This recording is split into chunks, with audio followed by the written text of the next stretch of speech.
রাহাত ছোটবেলা থেকেই পড়ালেখার প্রতি খুব উদাসীন ছিল।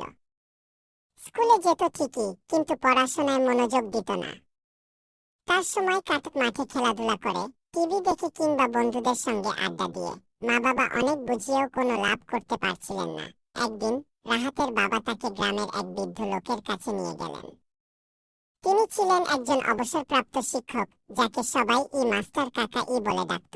মাস্টার কাকা রাহাতকে বললেন, বুঝলে বাবা, এই পৃথিবীতে মানুষকে তার জ্ঞানই বর করে তোলে।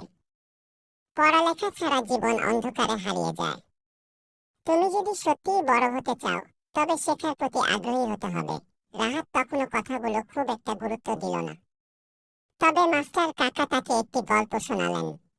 একটি অন্ধ ছেলে ছিল, যার চোখে আলো ছিল না। সে পথ চলতে পারত না, অন্যের সাহায্য ছাড়া কিছু করতে পারত না। কিন্তু সে প্রতিজ্ঞা করেছিল, পড়াশোনা করে সে নিজেকে প্রতিষ্ঠিত করবে। কষ্ট করে সে পড়ালেখা করলো, লেখাপড়া শেষ করে একজন বড় বিজ্ঞানী হলো।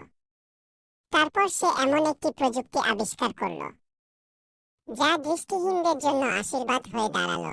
গল্পটা শুনে রাহাত কিছুটা অনুধাবন করলো। এরপর থেকে সে ধীরে ধীরে পড়ালেখার প্রতি মনোযোগ দিতে লাগলো। সে বুঝতে পারলো, পড়াশোনার মাধ্যমেই জীবনে সফল হওয়া যায়। কয়েক বছর পর রাহাত নিজেও একজন শিক্ষক হয়ে গেল। এখন সে গ্রামের শিশুদের পড়ালেখার গুরুত্ব বোঝায়, যেন তারা অন্ধকার থেকে আলোতে আসতে পারে। শিক্ষা, জ্ঞানী জীবনের আলো। পড়ালেখা ছাড়া উন্নতি সম্ভব নয়। শেখার মাধ্যমে মানুষ তার ভবিষ্যৎ নির্মাণ করতে পারে এবং সমাজে অবদান রাখতে পারে। হ্যালো বন্ধুরা, আপনাদের যদি আমাদের ভিডিও ভালো লাগে, তাহলে লাইক সাবস্ক্রাইব করুন প্লিজ।